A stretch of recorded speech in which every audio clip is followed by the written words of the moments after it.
In his first public remarks since losing the election, President Trump yesterday said a vaccine would be ready to ship to the country's most vulnerable populations within weeks. He also expects the vaccine to be available to the general public by April. Now, the announcement comes as the U.S. marks more than 10 million cases and the number of deaths surpasses 244,000.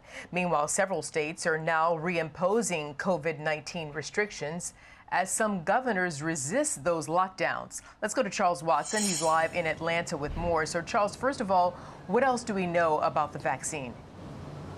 Well, President Trump is hoping that the Food and Drug Administration will grant emergency use authorization to at least one of four major companies that are currently developing a vaccine. That coming on the heels of Pfizer's big announcement earlier this week that early data has shown its vaccine is about 90% effective.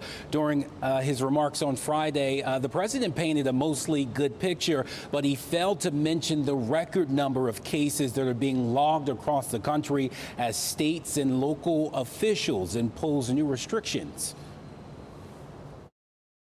This administration will not go to a lockdown.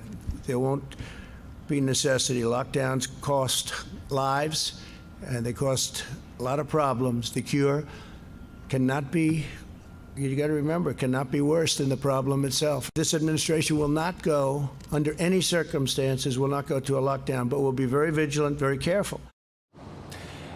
And Arthel, there is concern among public health officials that the president's often rosy outlook of the pandemic will make the situation worse here in this country before a vaccine is even available to the public.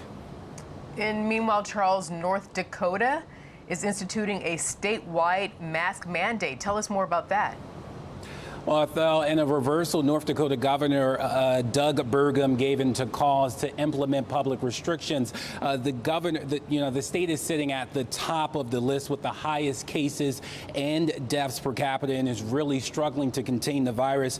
In a complete turnaround, Governor Burgum is now imposing a mask mandate, restrictions on indoor dining, and the suspension of high school sports and activities until December. North Dakota joins at least 34 other states that have a mask mandate in place. And as hospitals fill up in North Dakota and other areas around the country, officials are increasingly moving forward to tightening restrictions. Arthel? Yeah, at this point, until we have that vaccine you're reporting on, masks are the next best thing to protect us all. Charles Watson, thank you so much. They're live in Atlanta.